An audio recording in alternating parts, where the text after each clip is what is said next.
Alright, what's good everyone? This is the first video for God is Not Dead.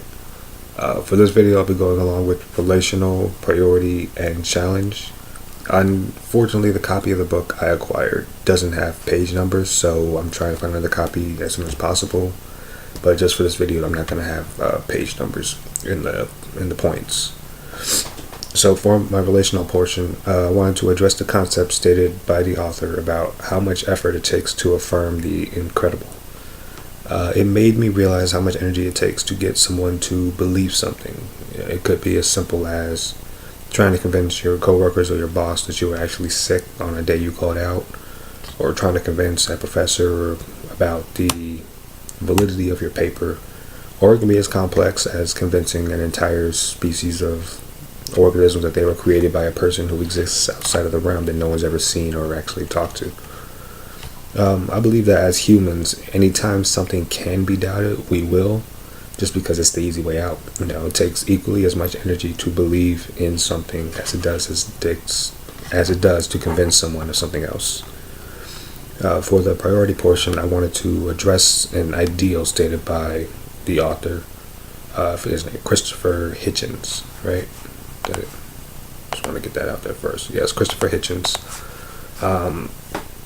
He stated that religion has caused innumerable people to not just conduct themselves no better than others, but to award themselves permission to behave in ways that would make a brothel keeper or an ethnic cleanser raise an eyebrow.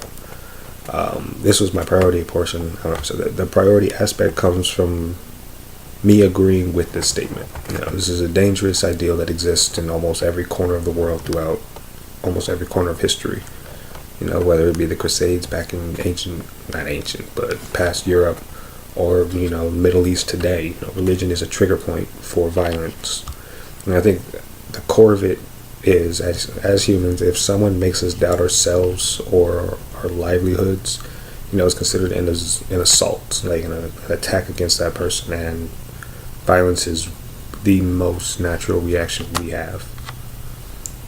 For the challenge portion, I wanted to address a claim made by Mr. Hitchens. The author claims that religion is both the result and the cause of dangerous sexual repression in society. I personally think this statement is a wild jump in an attempt to blame religion, or just use religion as a scapegoat. I would say that dangerous sexual repression is a result of society itself, with the norms and standards. If you think about it, sexual concepts and conduct are both frowned upon by society.